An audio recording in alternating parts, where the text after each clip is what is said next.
तो हेलो दोस्तों, वेलकम है आप लोग का हमारे यूट्यूब चैनल मशीन ऑपरेटर बना ट्रेडर में। तो दोस्तों, आज हम जानने वाले हैं कि शेयर क्या है, शेयर मार्केट क्या है, एक्सचेंज क्या होते हैं और ब्रोकर क्या होते हैं। ठीक है, जो हमें एक भी बेसिक और सबसे आसान शब्दों में इस वीडियो के माध्यम से सीखेंगे। ठीक है, क्या होता है कि हम अपने पड़ोसी से या कोई फ्रेंड सर्कल से हमें पता चलता है शेयर मार्केट के बारे में। तो हमें शेयर मार्केट के बारे में पता तो चल जाता है, लेकिन हमें शेयर क्या होते हैं ये नहीं पता होता है। ठीक है, उसका बाई और सेल कैसे किया जाता है, तो वो हमें जानना जरूरी होता है। तो सबसे पहले हम शेयर की बात करते हैं। शेयर होता है कि कोई भी कंपनी है, कोई कंपनी है जो कंपनी कोई पार्ट को बनाती है या कोई किसी भी प्रकार का पार्ट हो। ठीक है, और वो एक पर्टिकुलर कॉस्ट को लेके बनाती है।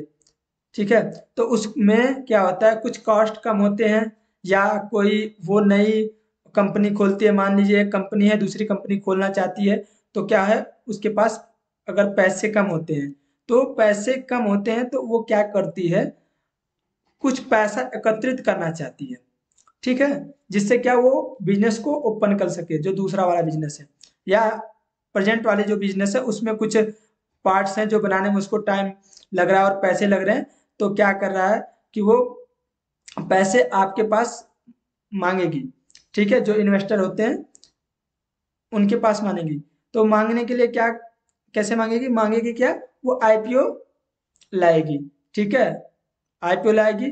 आईपीओ लाएगी तो वो अपने एक कंपनी का छोटा छोटा हिस्सा करेगी। ठीक है, ठीक है, छोटा छोटा हिस्सा करेगी। तो उसमें क्या होगा कि जो छोटे छोटे हिस्से होंगे, ठीक है, उसे हम शेयर बोलेंगे। ठीक है, कंपनी का छोटा छोटा हिस्सा हो गया, मतलब बंटवारा हो गया। वो फेस वैल्यू के अकॉर्डिंग, कंपनी के फेस वैल्यू के अकॉर्डिंग उसका लगता है। जनरली हम 10 रुपए के फेस वैल्यू से हम चलते हैं। ठीक है, अब वो जो छोटे छोटे हिस्से हैं ना, उनको अलग अलग इन्वेस्टर उनको खरीदते हैं। ठीक है, तो वो वही कहलाता है हमारा शेयर। ठीक है, और जो शेयर हम खरीदते हैं, जैसे हमने 10 शेयर खरीद लिया, तो हम उस कंपनी के शेयर होल्डर बन जाते हैं। ठीक है, यानी कि कंपनी का जो भी प्रॉफिट होगा, ठीक है, ठीक है, तो हम, कंपनी जितना हकदार होगी उतना ही आप भी हकदार होंगे उस घाटे या मुनाफे के। अगर कंपनी ग्रो करती है तो आपका भी पैसा ग्रो करेगा।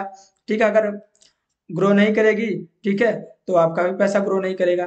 ठीक है, वो कंपनी के जो भी अपनी ना लेवल है अप या डाउन का, उसके अकॉर्डिंग आपके शेयर का भी प्राइस अप और डाउन होता रहता है। ठीक है, यानी कि आप शेयर के माध्यम से किसी एक पर्टिकुलर कंपनी के, ठीक है, ऑनर बन जाते हो। ठीक है, ये रहा शेयर का सीधा, अपना साधारण और आसान शब्दों में डिफिनेशन। अगर शेयर मार्केट, अब हम शेयर मार्केट की बात करते हैं। तो मार्केट, सबसे पहले हम मार्केट की बात करते हैं। मार्केट, कोई भी मार्केट होता है, कपड़े का मार्केट होता है, सब्जी का मार्केट होता है। किसी भी चीज को खरीदने और बेचने के लिए हमें एक मार्केट की जरूरत होती है ना, जहां पे हमारा सब सामान खरीदा और बेचा जाता है। वहां पे बायर और सेलर होते हैं। ठीक है, बायर अपना बाइंग करते हैं और सेलर अपना सेल करते हैं। ठीक है, किसी पार्ट को। ठीक है, मान लो सब्जी लेने जाते हैं हम, तो सब्जी हम जाते हैं तो अपने सेलर से हम बाई करते हैं। ठीक है, इसी प्रकार शेयर को बाई और, ठीक है, सेल करने के लिए एक मार्केट होता है जिसे हम बोलते हैं शेयर मार्केट।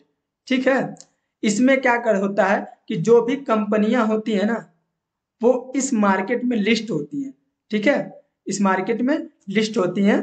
ठीक है, उससे क्या होता है कि हमारा जो शेयर का बाई और सेल होता है इस मार्केट के माध्यम से होता है।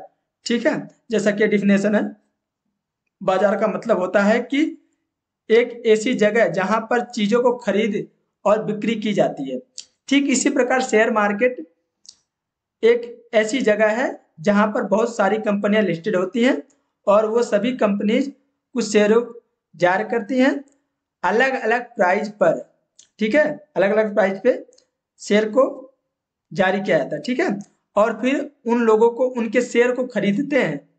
ठीक है, जब शेयर का प्राइस बढ़ जाता है तो उसे बेच देते हैं और उससे पैसा कमा लेते हैं। ठीक है, लेकिन वहीं दूसरे ओर अगर शेयर का प्राइस कम हो जाता है तो उसे बेचने से नुकसान भी होता है। ठीक है, आपको बता दें कि शेयर का प्राइस कम ज्यादा होता रहता है। ठीक है, आज 10 रुपए है तो कल 20 रुपए हो जाएगा। ठीक है, उसके दिन 30 रुपए भी हो सकता है, कभी 5 रुपए भी हो सकता है। ठीक है, इसका प्राइस ना फ्लक्चुएट होता रहता है। ठीक है, अब इन मार्केट को चलाने के लिए, ठीक है, क्या होता है, एक्सचेंज की जरूरत होती है। ठीक है, जहां पे हम अपने शेयर को आदान प्रदान करा सकते हैं। ठीक है, एक्सचेंज कर सकें। तो इंडिया में जो है ना दो, ठीक है, एक्सचेंज हैं। ठीक है, एक है एनएसई, एक है बीएसई यानी नेशनल स्टॉक एक्सचेंज और बॉम्बे स्टॉक एक्सचेंज। एनएसई जो है एक अंतरराष्ट्रीय कद के साथ राष्ट्रीय महत्व का संस्थान है। हम कॉरपोरेट गवर्नेंस के उच्च मानकों के साथ एक भरोसेमंद इंफ्रास्ट्रक्चर संस्थान है। ठीक है, यानी कि जो एनएसई है, एनएसई का एक बहुत ही भरोसेमंद यानी कि अपने स्टॉक्स को ना एक्सचेंज करने के लिए एक संस्थान है। ठीक है, और अगर अगर बॉम्बे की बात करें तो बॉम्बे बीएसी देश का पहला स्टॉक एक्सचेंज है जिसने सिक्योरिटीज कॉन्ट्रैक्ट विनियमन अधिनियम 1956 के तहत भारत सरकार से अस्थायी मान्यता 1956 में प्राप्त की थी। यानी कि ये हमारा डिफिनेशन था एनएसई और बीएसई का, कि जो एक्सचेंज होते हैं ना, हम जो हमारी कंपनी होती है, कुछ कंपनियां एनएसई पे लिस्टेड होती हैं, कुछ बीएसई पे लिस्टेड होती हैं। ठीक है, तो क्या होता है, एनएसई पे लिस्टेड होंगी और बीएसई पे लिस्टेड होंगी। तो इनको क्या है कि जो हम शेयर खरीदते हैं ना, तो इनके थ्रू वो शेयर खरीदा और बेचा जाता है। ठीक है, उनके बीच में उनके बीच में क्या होता है, कुछ ब्रोकर होते हैं। ठीक है, जैसे ब्रोकर, ये कुछ ब्रोकर होते, जैसे मैं उदाहरण के लिए दिया हूँ, ग्रो है, एंजल वन है, जीरोधा और मोतीवाल इसवाल है। ठीक है, कुछ ब्रोकर होते हैं जो क्या करते हैं, शेयर को खरीदवाते हैं और बेचवाते हैं और बीच में अपना ब्रोकरेज चार्ज करते हैं। ठीक है, इससे क्या होता है, क्योंकि आप डायरेक्ट, पहले था कि हमें खुद जाना पड़ता था ब्रोकर के पास। ठीक है, क्योंकि पहले ऑनलाइन नहीं होती थी ट्रेडिंग भी आपका, और ठीक है डिलीवरी भी सब हमें फिजिकली होता था। ठीक है, अभी क्या है, सारा चीज ऑनलाइन हो चुका है। ठीक है, तो ऑनलाइन हो गया है, तो ये जो ब्रोकर है ना, ये इन पे हमें क्या करना पड़ता है, डीमेट अकाउंट खुलवाना पड़ता है। ठीक है, डीमेट अकाउंट खुलवाने से क्या होता है, जो हमारा डीमेट अकाउंट खुलता है वो एनएसई और बीएसई यानी सीडी और एक हमारा सीडीएसएल है। ठीक है, उसके थ्रू खुल जाता है हमारा अकाउंट। और क्या होता है, उससे हम जब भी खरीदते हैं और बेचते हैं तो थ्रू ब्रोकरेज आपका जो भी शेयर है वो आदान और प्रदान हो जाता है।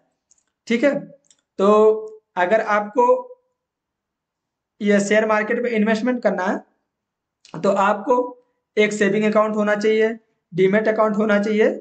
ठीक है, तभी जाके आप शेयर को खरीद और बेच सकते हो। ठीक है, अब आपकी मर्जी है, आप ग्रो पे डीमेट अकाउंट खोलो, एंजल वन पे करो, जरोधा पे करो, मोतीलाल ओसवाल पे करो। ठीक है, इंडिया पे करो। ठीक है, इंडिया मनी, बहुत सारे ब्रोकर हैं जो आपका करते हैं, आपके डीमेट अकाउंट को ओपन करते हैं और आपको शेयर परचेज और सेल करवाते हैं। ठीक है, इनके बीच में ये ब्रोकर ले जो होते हैं, ये ब्रोकरेज चार्ज लेते हैं। ठीक है, वो आप अपने हिसाब से कर लीजिएगा। आज हमने आसान शब्दों में ये सीख लिया। ठीक है, मिलते हैं नेक्स्ट वीडियो में। Bye bye. इस चैनल को सब्सक्राइब करो, शेयर करो और कमेंट भी करो यार।